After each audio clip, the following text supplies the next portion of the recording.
Hello, welcome to Release Your Wings. I'm Dan Bagley, and once again I'm interviewing Shireen Chadha. Hi Shireen. Hi Dan. So, let's start philosophically. I believe it was the Buddha who said life is suffering because of attachment and so on. Is pain inevitable to us? Sometimes, especially at this point in time, yes. But to stay in it is not inevitable. To keep wallowing in it. So that's an interesting thing. One is feeling the pain, which can be a sensation, mental sensation or a physical sensation. The other is wallowing in it. In a funny way, we learn as children to milk it, don't we? Oh, Mom, I feel so bad. Could I have another ice cream? You know, that type of thing. But in a funny way, as adults, maybe we use some of these child strategies. Yeah, it could be. I always wonder about that because I feel maybe, it's called punishing by rewards children. When when a child is doing something bad and throwing a tantrum and they give the child, something to keep it quiet, or the child is complaining about pain after 2 hours after getting hurt and you're trying to give it attention, it's like you are encouraging that kind of a behavior. And I wonder how much of that we transmit into our adult lives. So let's just say that we feel we're in a great deal of pain.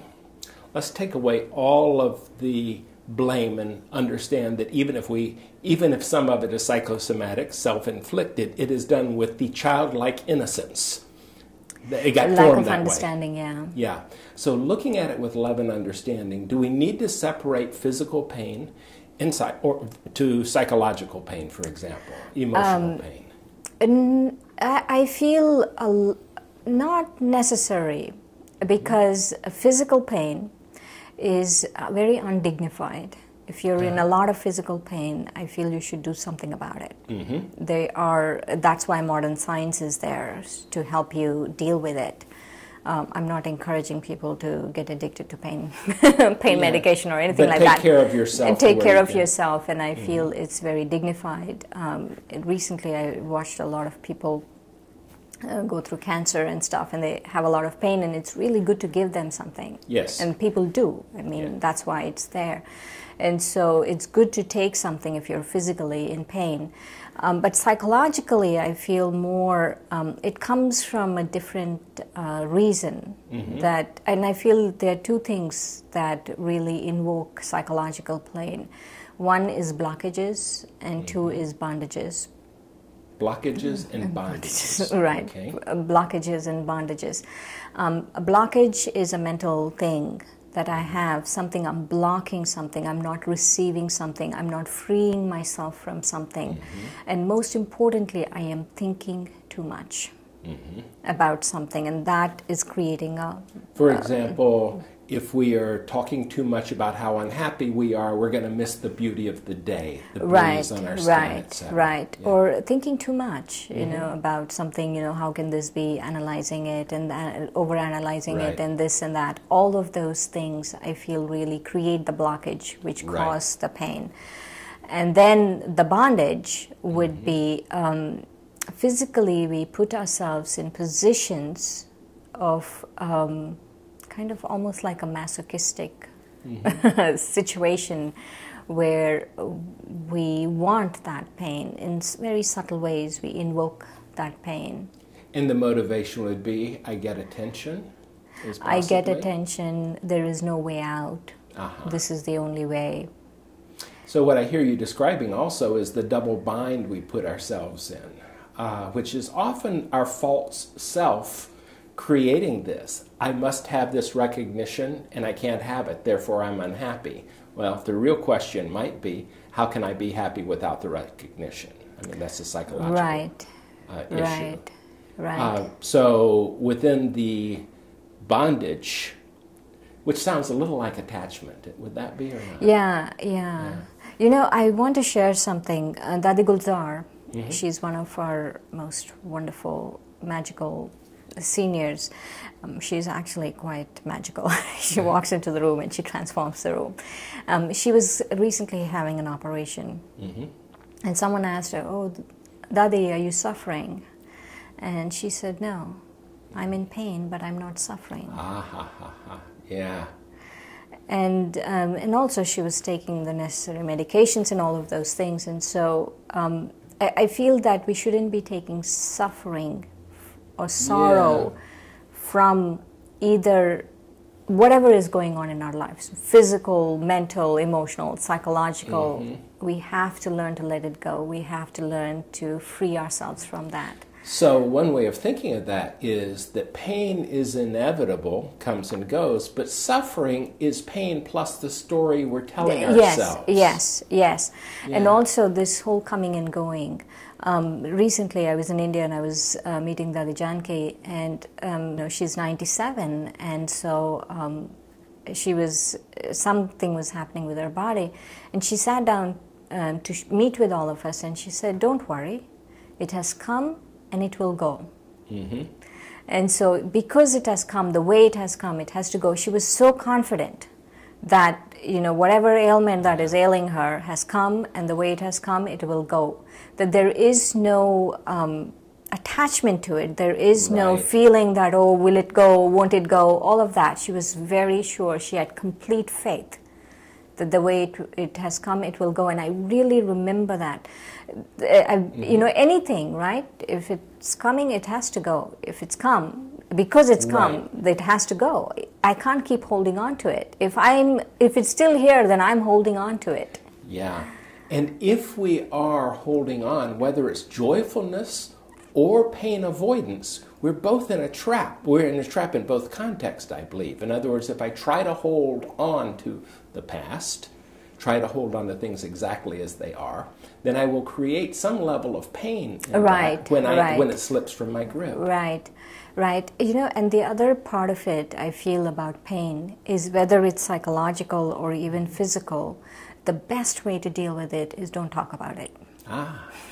Yeah. Every once in a while, maybe you could mention it if it needs to the right person, but to keep thinking about it, to keep talking about it, we increase it, we give it more power. More power. It's almost like this little cotton ball that's slowly becoming a mountain in our own heads. So we are looking for the pain in our bodies, rather than looking for the good feelings in our bodies, if we're focused on it. Right. Also, there's something about name it and claim it, that if we are talking about, I am depressed, feeling just terrible these days, then we will tend to play out that role a little bit more. Yes. I think it's probably a better term, if one says that, is, I am depressing. In other words, I'm in the act of depressing myself. But even that is not as good as saying, things come and go. This too will pass, good and bad. Yeah, I feel like depression, sorrow, pain, all of that there's some shape or form I am not using my mind in the right way. Dadi Janki always says that with nectar you have happiness, and you drink poison and you have sorrow, and she always equates having good wishes and pure feelings for yourself and having those kinds of thoughts as drinking nectar. Right. And so I somehow didn't cultivate the habit of doing that. And because I didn't cultivate the habit of doing that, then this habit of depressing thoughts or psychological pain, all of that come because I have not developed the habit of having pure, positive thoughts, good wishes for the self, all of those things. Yeah, a friend recently sent me an email saying, oh, you're always so positive. I wish I had a positive attitude. And I wrote back and said, it's nothing but a habit. I went through a long time, many years ago. I can't imagine that. But it was a survival. It got me meditating. It got me, focusing on what's good. But there was about a year that I wasn't suicidal, but I wanted to die every day. Now, there's a lot happening. I had a child who was at death's door. I mean, there are any number of excuses, but only they're excuses. Once I got beyond that you're just one thought away from relief. You're just one thought away from peace. Right. Now, right. it may take 100 thoughts to get to that spot that you believe it. Yeah. And that's where meditation helped. In fact, if you'll do this for us, and before we wrap up, I'm hoping you'll give us an example of what you would use as a healing meditation. But let's keep going. For a few I just more want to minutes. share something. The two words that we use in the Brahma Kumaris is tension and attention. And all you have to change is the A. And so any of these things, right, like you're saying, it's just a thought away. All you have to change is A. Is we're not paying attention to the right things in our life, right things in our mind. And so that's all I need to do. So a friend sent me a cartoon this last week, and it shows a proverbial glass, and it's only filled up to this. And beside the cartoon, it shows the bottom half, and it says half full of water. The top half, it says half full of air. Technically, the glass is always 100% full. And I just laughed at that so much because, in a funny way, we'll look at the empty half and pretend our life is not totally full. We miss the idea that life is abundantly rich and full if we will own it. But if we're focusing on what appears to be empty, that is the pain part, then we miss it. Right. You know, also, I don't want to negate the fact that people are not going through a bad time. They are. Yes. Many people are going through bad times, like you were talking about, you know, your child being at death's door and stuff. Yeah. Huh? It only took a year or so to get out of it. But I feel we have to, like you're saying, own it. We have to take responsibility for ourselves, and we have to get out. Because there's so much beauty when you do get out.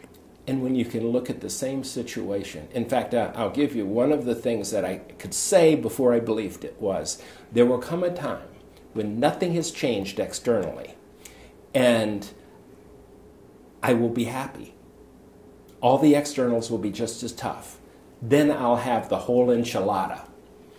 And I was walking out to some legal stuff, and on top of the medical stuff with my kid, I'm walking out focused, and out of the corner of my eye is this magazine, local magazine, and suddenly I burst out laughing and said, "Did I see that?" And I walked back, and the headline for a Mexican restaurant was, "The whole enchilada." I got it. I am happy in spite of the challenges. So we only have a couple more minutes now. I know you have some really great strategies for meditation. Could you give us a short one you would use to help us heal the pain? Sure. This one is just about our thoughts, observing our thoughts. So just sit back, relax in a position where you can be comfortable, and then just start observing your thoughts. You know, what is going on. And you have to be the observer, like almost like you're watching a movie. Good. And as the thought comes, let's say it could be a negative thought about myself, it could be a depressing thought, but you become the observer and you free that thought. And the way I free that thought is I put it in a string, take that thought, put it in a string, and just let it go in the air. It just goes. The next thought comes, I observe, and if it's depressing, I watch myself. If I'm getting upset or sorrow or pain, then again I do the same thing. And so to just free yourself, to be free from even your own thoughts. Nice. To take responsibility for your happiness, you have to be the detached observer of even your thoughts. They're not you. Right. That is very nice. So within that, you may want to replay that particular part of Shireen's going through it again and put yourself in that relaxed state. I hope it helps you. I've used that strategy myself, and it does help with me, and you'll find it in some other psychological areas of people talking to. The Sedona Institute uses something like that, for example. You're sharing good wisdom with us, my friend. Thank you, Dan. Thank you, Shireen. And thank you for joining us.